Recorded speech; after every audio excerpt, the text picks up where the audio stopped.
ঘূর্ণিঝড় রিমালের প্রভাবে হাতিয়াতে সকাল থেকে দমকা হাওয়া বয়ে যাচ্ছে। দুপুরে 1টার সময় আসা জোয়ারের তীব্রতা অনেক বেড়ে গেছে। জোয়ার আসার পরপর থেকে দমকা হওয়ার কারণে জোয়ারের তীব্রতা অনেক বেড়েছে। প্রচন্ড ঢেউ উপচে পড়ছে। 10 থেকে 15 ফুট উচ্চতায় ঢেউ উপচে পড়ছে। এখন আমি আছি হাতিয়ার নলছিরা ইউনিয়নের বেড়িবাঁধের বাইরে নলছিরা ঘাট এলাকায়। আপনারা দেখতে পাচ্ছেন আমার পিছনে প্রচন্ড ঢেউ উপচে পড়ছে। এখানে বেড়িবাঁধের বাইরে যেসব দোকানপাট এবং মানুষের বসবাস করা ঘরবাড়ি রয়েছে, কিছুক্ষণ আগেই এখানে 3 থেকে 4 ফুট উচ্চতায় জলোচ্ছ্বাসের সবগুলা দোকানঘর এবং মানুষের বাড়িঘর সম্পূর্ণ ডুবে গেছে। আমি সকাল থেকে এখানে অবস্থান করতেছি।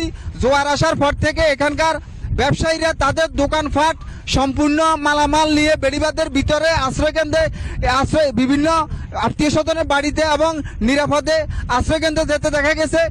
আপনারা জানেন যে হাতিয়া একটি বিচ্ছিন্ন দ্বীপ।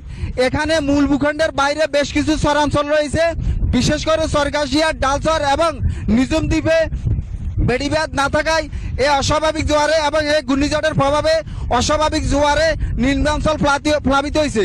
আমি কথা বলেছি নিজুম দ্বীপ ইউনিয়ন পরিষদের চেয়ারম্যান দিনাজউদ্দিনের সাথে। তিনি আমাকে জানিয়েছেন দুপুর 12টার সময় আসা জোয়ারের কারণে নিজুম দ্বীপের 9টি ওয়ার্ডের সব কয়টি ওয়ার্ড 4 থেকে 5 ফুট উচ্চতায় পানির নিচে তলিয়ে গেছে।